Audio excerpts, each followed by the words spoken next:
The Nigerian software industry has improved in recent times, with various organizations creating solutions that are tackling major national issues.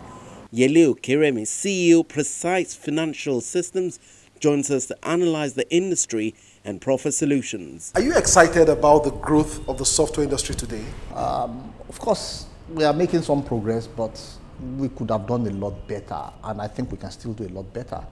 But there's some progress, there's no doubt about that.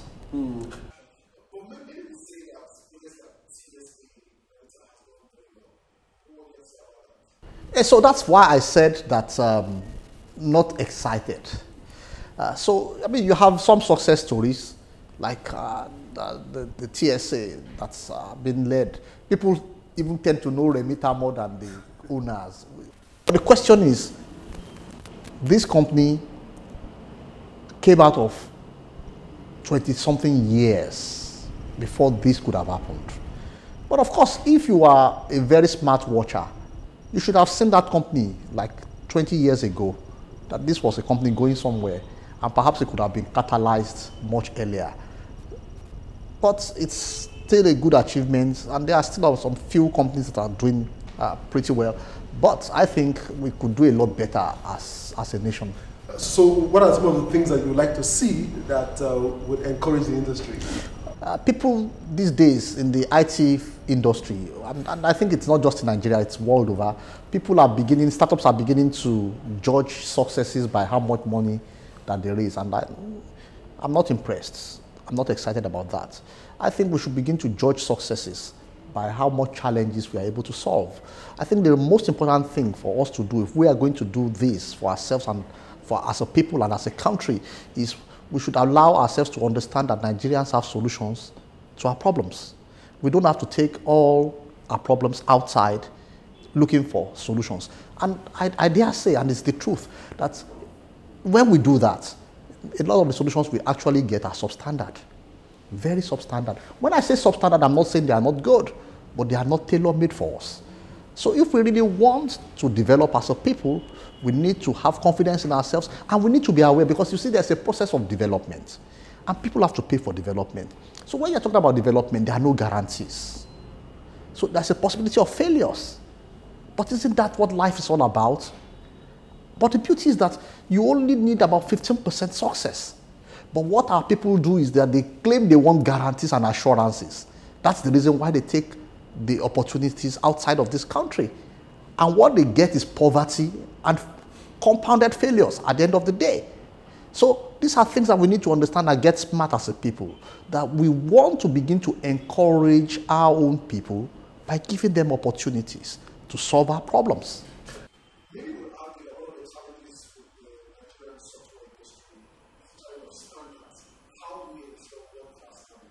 Who defines world-class standards? That's the first thing we should ask. What is what? You see, and these are the kind of buzzwords that people use sometimes to confuse themselves.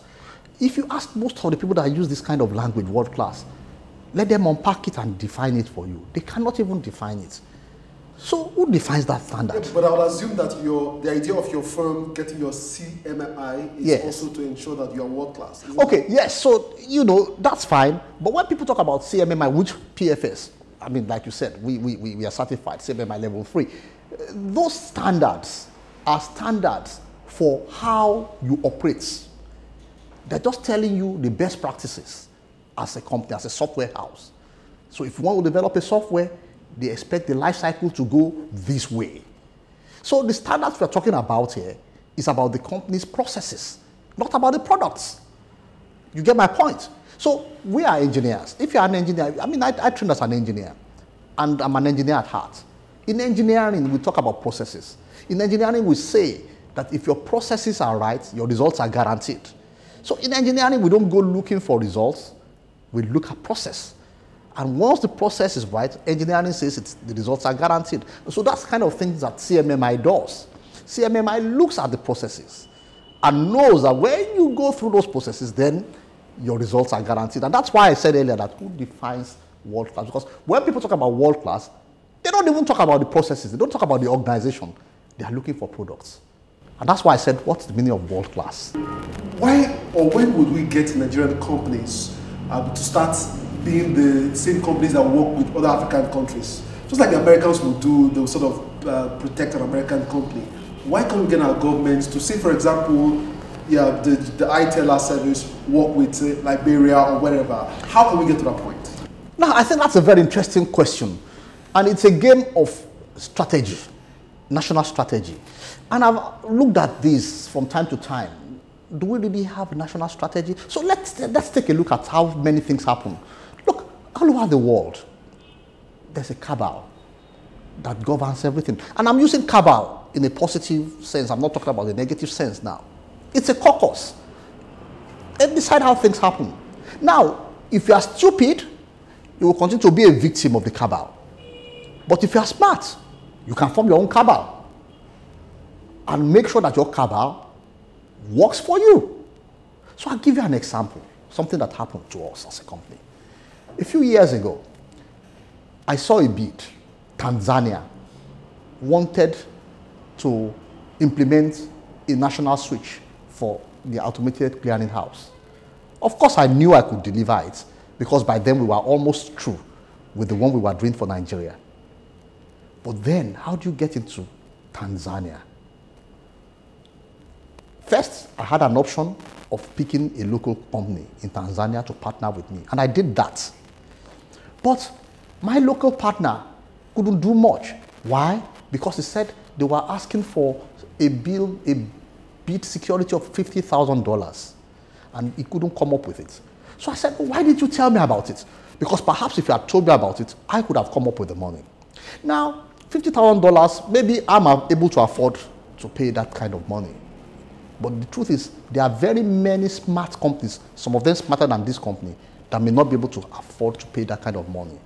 But again, the story is such that the way other countries do this, go take a look at the way the Americans do it, like you have used, the way the British do it, is that ordinarily, the Nigerian Investment or Export Promotion Council should have been smart to understand that as an opportunity.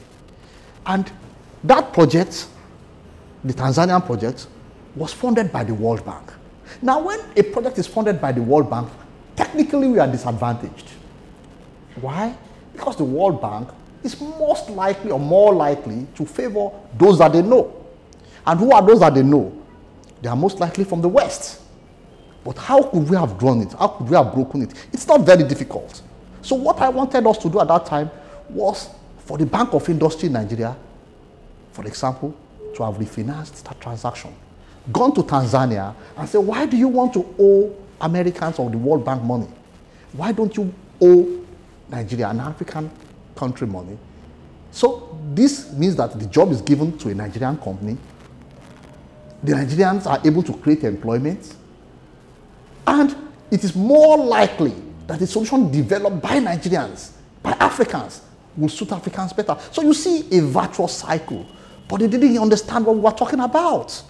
But these are the kind of strategies that nations have used to develop.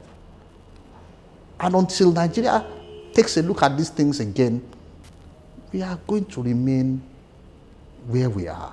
And it's sad. Yes, we will make some progress, but a lot of the progress will be inspired, not because of what the government does, unfortunately. Okay, finally, before we go, what is the importance of the national automated clearing system that your company just deployed to the economy? There are reports already by the World Bank that shows that countries that have advanced clearing systems, payment systems, automatically improve on their gross domestic product. And that's very simple, you can understand it. If you understand how time value of money is calculated. So if you have the same $1,000, but you are able to compound it within shorter cycles, within a year, by the end of the year, you are going to have a lot more money than if I say, so for example, I say I'm paying 10% per annum, okay, on $1,000. Simple interest means that at the end of December, at 10%, it will be 1,100. But if I compound it 4 times, so 10% at the end of 3 months, I get an amount and I reinvest the whole amount. If I do that 4 times, by the end of December, I would have a lot more than 1,100. Now, if I'm able to do it on a weekly basis, it's going to be more. If I do it on a daily basis, it's going to be more. So it's a no-brainer why velocity of money increases the gross domestic product of any nation. And that's exactly what the projects that you spoke about does. Trying to ensure that we can have a more efficient clearing system. So we want to be able to see how this can happen, and we want a clearing system that can lead Nigeria into the future. Yeah, thank you for taking us today. Very great pleasure to be here.